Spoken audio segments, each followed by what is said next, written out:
Sveiki, malonus mūsų kanalo Opozicijos televizija žiūrovai. Savaitė eina į pabaigą.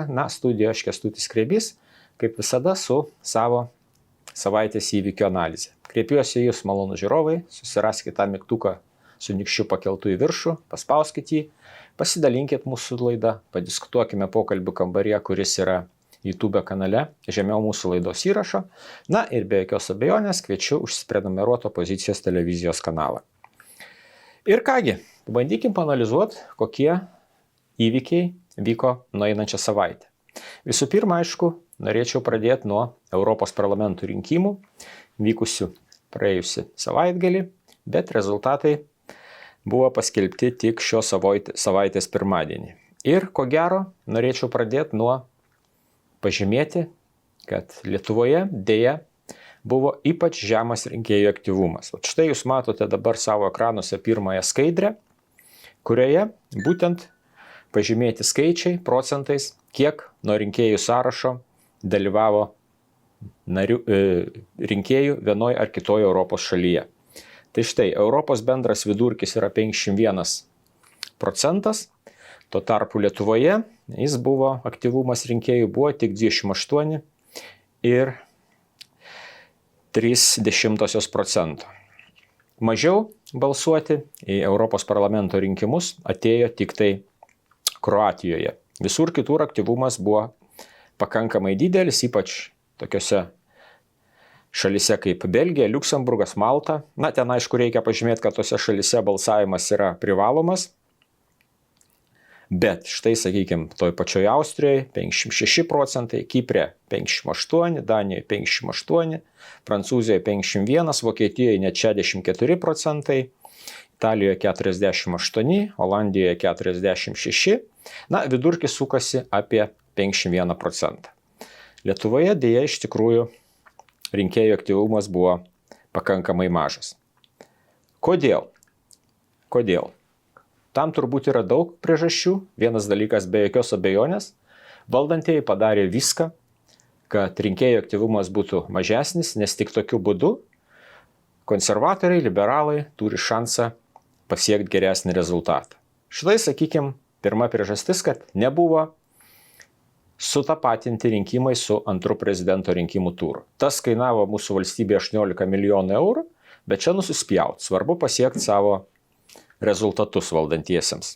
Kitas dalykas, mane ypač nustebino valstybinio transliuotojo, Lietuvos radijo ir televizijos pozicija. Galima sakyti, jie užsiėmė tokiu neurolingvistiniu programavimu, siekdama įteikti, kad rinkimuose balsuoti nereikia. Štai dvi antraštės iš LRT portalo.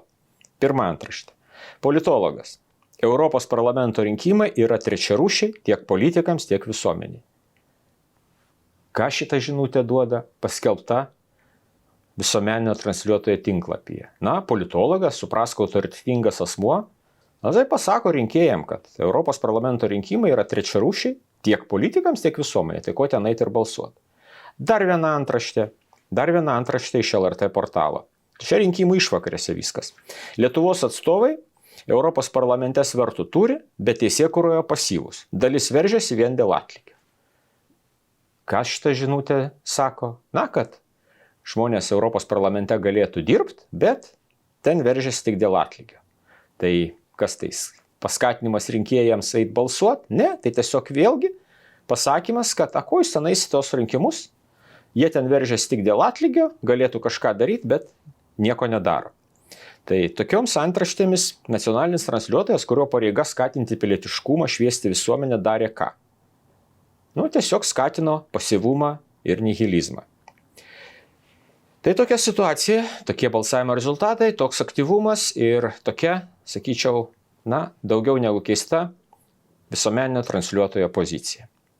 Ir pasižiūrėkime, kokiegi vis dėlto yra rezultatai. Europos parlamento rinkimų visos Europos mastu. Daug kas pranašavo, kad liberalai, socialdemokratai, jie turėtų gauti mažiau balsų, čia aš kalbu ne apie Lietuvą, apie visą Europą.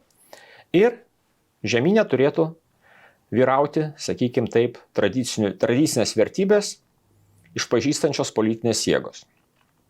Ir kasgi įvyko? Vadinamoji didžioji koalicija, kuri susideda iš centro dešiniųjų Europos liaudės partijos, ten mūsų konservatoriai dirba, centro kairiojo socialistų ir demokratų pažangio alijanso, ten socialdemokratai ir liberalų frakcijos Atnaujinti Europą laimėjo 403 mandatus. Tai yra apie 56% bendro mandatų skaičiaus.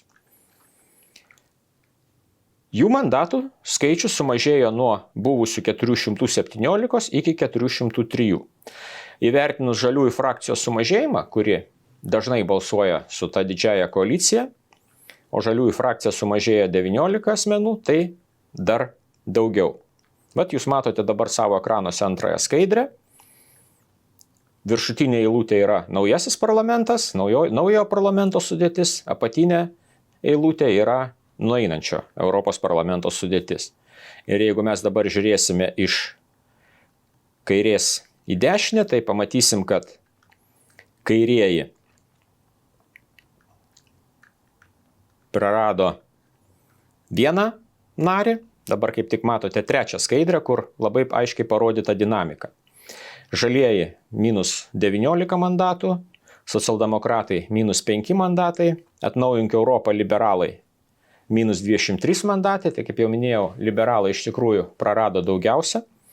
Europos liaudės partija plus 9 mandatai, Europos konservatorių ir reformistų alijansas plus 5 mandatai, Identitetas ir demokratija minus 1, bet čia reikia padaryti tokią paaiškinimą, nes šiai frakcijai iki šiol priklausė Alternatyva Vokietijai, kuri ypač sėkmingai pasirodė rinkimuose, tačiau šiuo metu jinai tai frakcijai nepriklauso. Ir tokiu būdu, ten paskutinė eilutė, kol kas tie, kurie nepriklauso jokiai frakcijai, plus 40 vietų. Tai čia be jokios abejonės yra Alternatyva Vokietijai nariai. Leftistiniai ir liberalai, aš tai vadinu ir socdemus, ir Europos liaudės partiją, ir pačius liberalus Atnaujink Europą, jie nors ir apkramtyti, tačiau vis dėlto išlaiko savo pozicijas. Ir panašu, kad gali formuoti valdančiąją daugumą. Nors,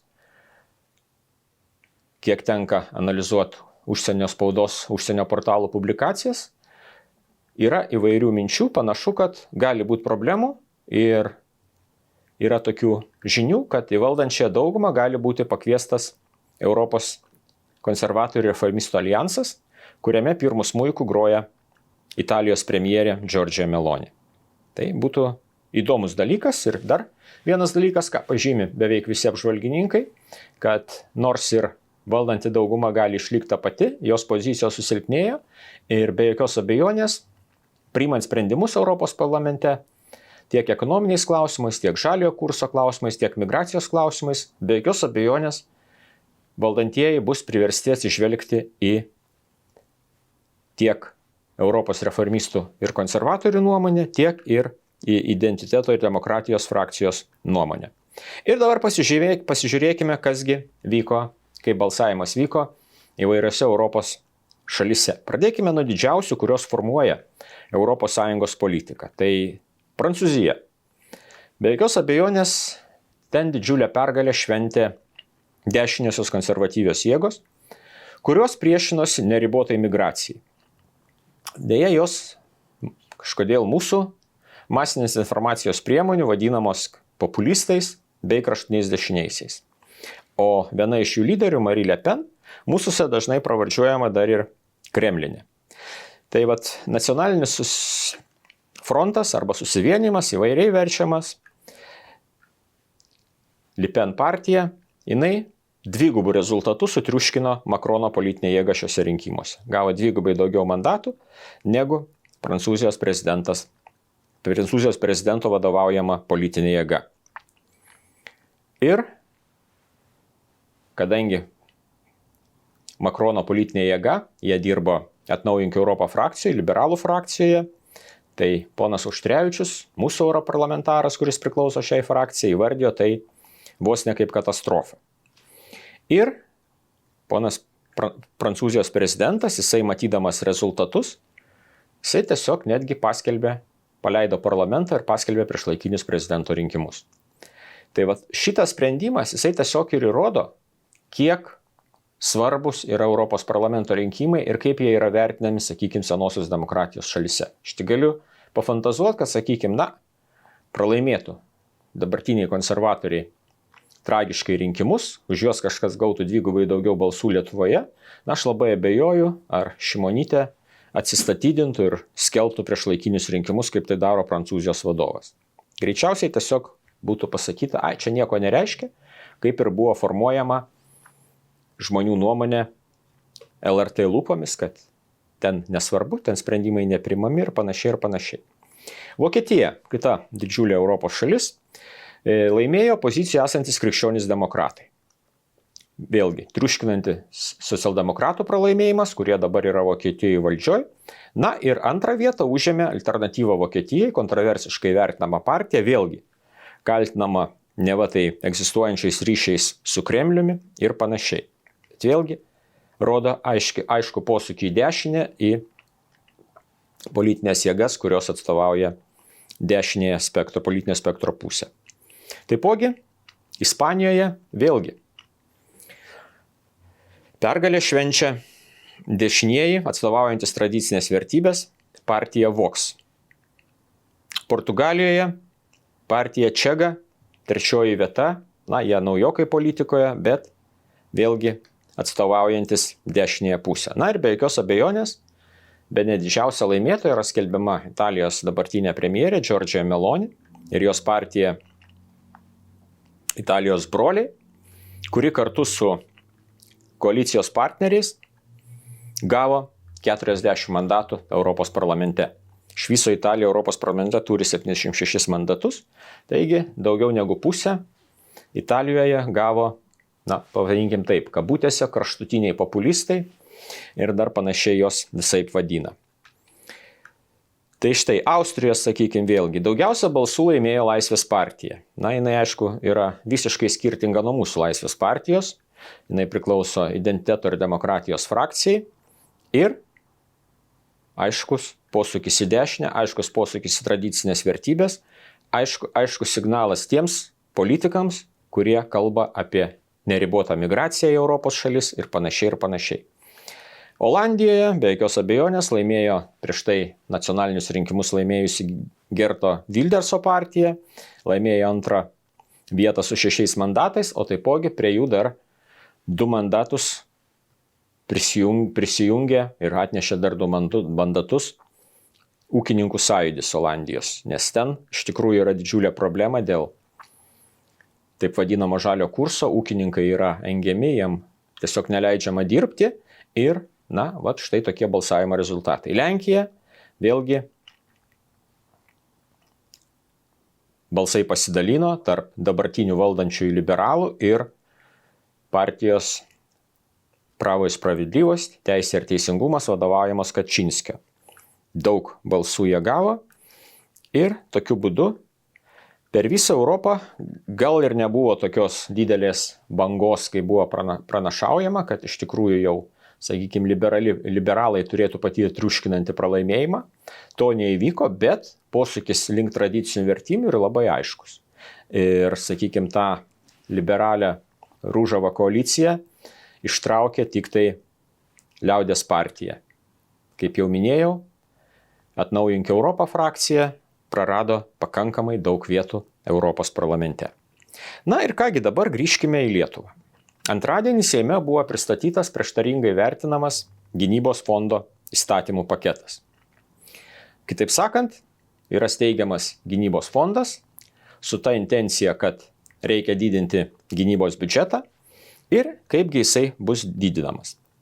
Dabar jūs matote savo ekranuose 4 skaidrę ir čia mes matome kokius skaičius. Bankų solidarumo įnašas, jis numatytas kitiem metam, 60 milijonų papildomai, didinamas pelno mokestis 1%, kitais metais atneš 36 milijonus, po to po 113, pelno mokesčio specialių režimų atsisakymas dar po 20 milijonų, grubiai šnekant, 18,7 jeigu tiksliai, verslo liudijimai, bus keičiamas reguliavimas ir čia jau sakyčiau tokie skaičiai, niekingai maži lyginant su visų valstybės biudžetu, bet verslo liudijimų reforma jinai paneigs, palies, iš tikrųjų pakankamai nedaug uždirbančių žmonės. Na ir paskui seka papildomos pajamos iš alkoholio ir tabako akcizų,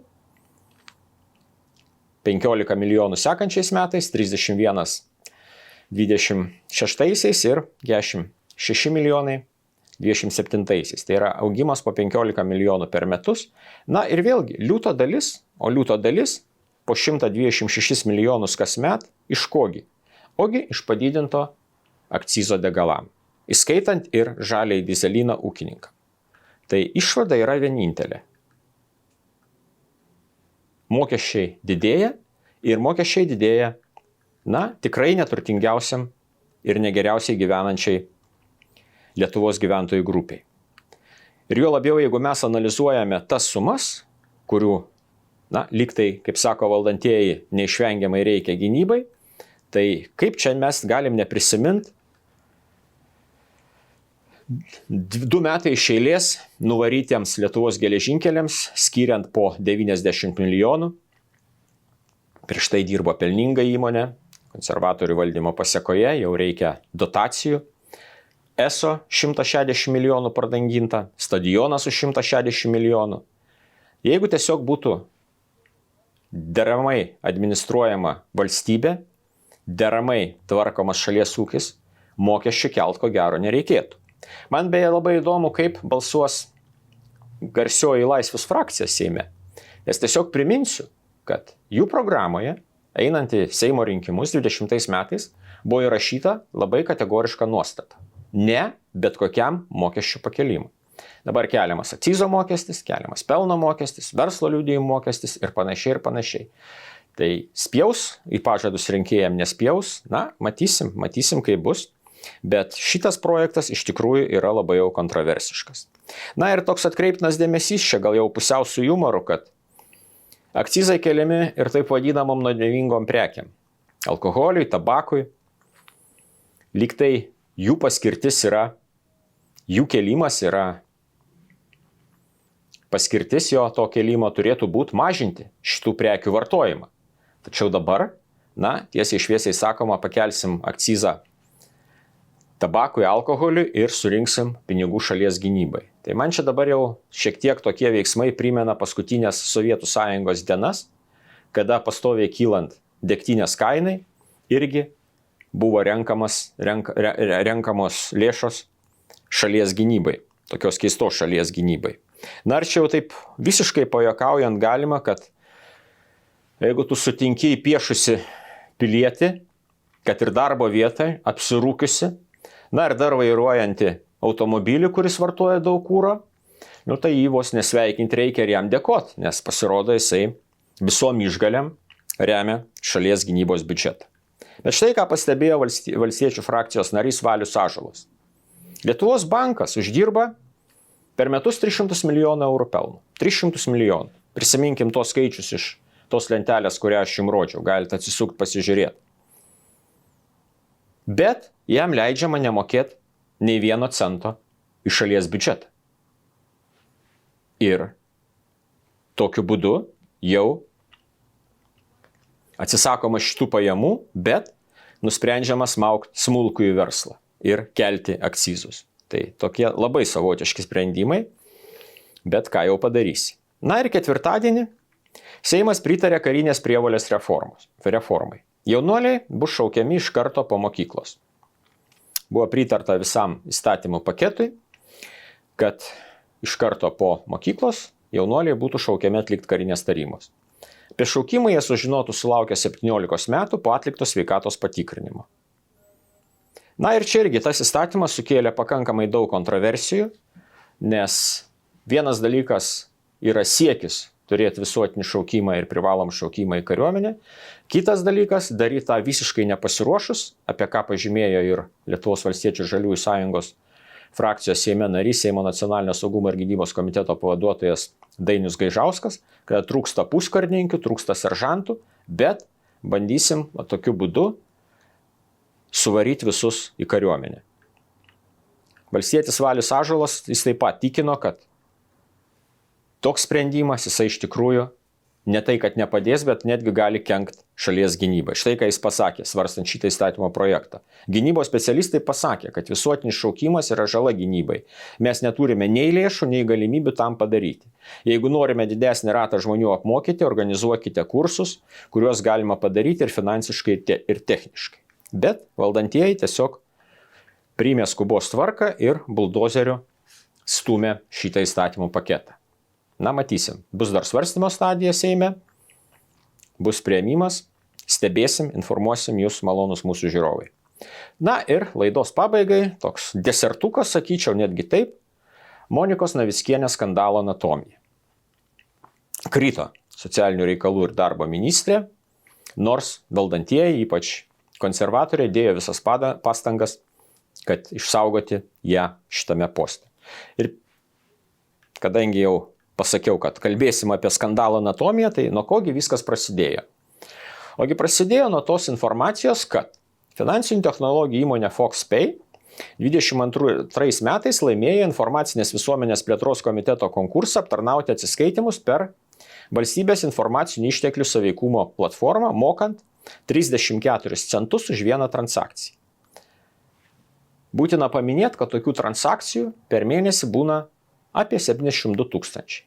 Ir kokiasgi kainas siūlo ta pati FoxPay privačioms įmonėms, kurios perka jos paslaugas. Ogi 7 centus už transakciją, jei jų per mėnesį atliekama daugiau nei 500 000. Tai čia toks vidutinė tokia kaina. Bet valstybė mokės ir dabar jau moka 34 centus vietoj 7, nors transakcijų per mėnesį yra apie 72 000. Ir kasgi vadovavo šitai įmoniai, bei jos valdyboje buvo. O jos jai vadovavo ir jos valdyboje dirba ponios Navickienės sutuoktinis Mindaugas Navickas. Na, iškilo šitas skandalas į viešumą, nuo to prasidėjo, sakykime, visas šitas kamuoliuko išvyniojimas siūlų. Pradėjo atlikinėti patikrinimus tiek Lietuvos bankas, tiek specialiųjų tyrimų tarnyba. Ir lygiagrečiai pasirodė, kad ponas Navickas, ministrės vyras, jisai nori parduoti savo giminaitei, Ievai Trinkūnaitei, taip pat FoxPay akcininkiai, savo įmonę Litlab, kuri vysto projektus šalia Vilniaus oro uosto. Kadangi eina kalba apie Vilniaus oro uostą, savaime suprantama strateginė įmonė, strateginė vieta, buvo atliktas tyrimas ir buvo nustatyta, kad ponios Trinkūnaitės įmonė, yra ten įslaptinta informacija, bet suprask, kelianti grėsmę nacionaliniam saugumui. Ir tada jau prasidėjo dar gražesni dalykai. Išlindo tai, kad ponia Monika Navickienė, socialinių reikalų ir darbo ministrė, artimai bendrauja su ponia Ieva Trinkūnaitė ir su jos sugyventiniu, anksčiau už finansinius nusikaltimus kalėjusiu Vilhelmu Germanu. Ir tada jau šią savaitę įvykiai iš tikrųjų, vystėsi, kaip sakyčiau, netgi kaip kažkoks sprogimas. Birželio 10 dieną, kągi pasako Monika Navickienė. Mano ryšiai su Ieva Trinkūnaitė nebuvo artimi. Su ja ir jos aplinka bendravome itin retai, apie porą kartų per metus, dažniausiai per šventės. Paskutinį sykį matėmės maždaug prieš metus. Birželio 10 dieną. Birželio 12 dieną, nežinau, gal bylo išgėrė ministrė, staiga pas ją atmintis suveikia jau visai kitaip. Pasirodo, kad ministrė Trinkūnaitės kvietimu privačiu lėktuvu su šeima skrydo į Dubajų. O birželio 13 dieną, vakar, jau dar gražiau, ponia Navickienė teigia preskonferencijoje, kurioje pranešė apie savo atsistatydinimą, jog jinai negali pasakyti, kas mokėjo už skrydį, kas mokėjo už jos pačios ir jos vaikų nakvynę Dubajuje. Ir toliau dar gražiau, netgi pasako, kad įvardė dar ir kitas išlaidas, irgi nežino, kas padengė. Paaiškinimas toks, viską žino mano vyras, bet jis dabar važiuoja užsienio motociklu ir aš negaliu jam paskambinti. Na, tai toks fantastinis pasiaiškinimas. Skristi su privačiu lėktuvu su prieš tai teistų už finansinės aferas asmeniu ir sakyti, kad, bendrauja su jais 1-2 kartus per metus, bet staiga gauna kvietimą skrydžiui privačiu lėktuvu.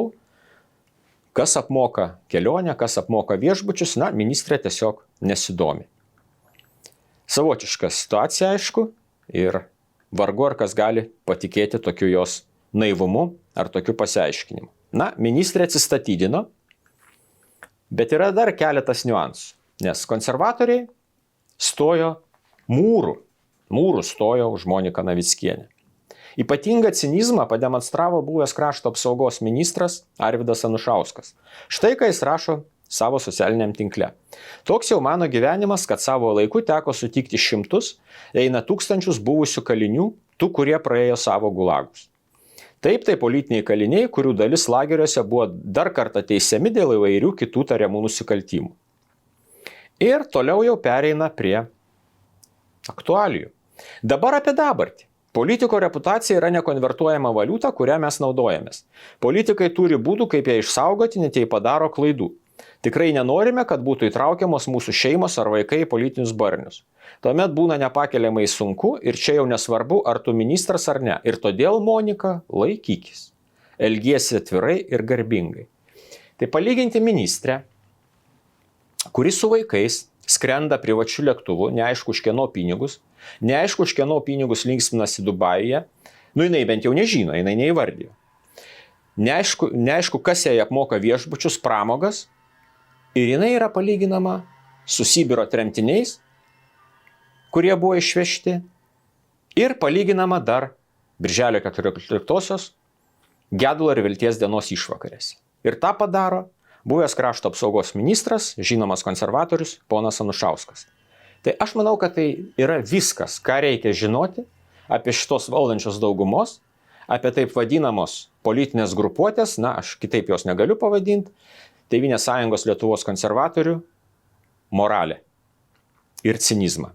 Tas cinizmas iš tikrųjų jau liejasi per kraštus. Tokia buvo šios savaitės analizė. Ačiū žiūrovai už dėmesį. Paspauskit mygtuką su nykščiu pakeltų į viršų, pasidalinkite mūsų laidu, padiskutuokite pokalbių kambaryje, kuris yra žemiau laidos įrašo. O aš sakau sudie, iki kitos savaitės. Gero savaitgalio. Politinė reklama apmokėta iš Lietuvos valstiečių ir žaliųjų sąjungos politinės kampanijos sąskaitos.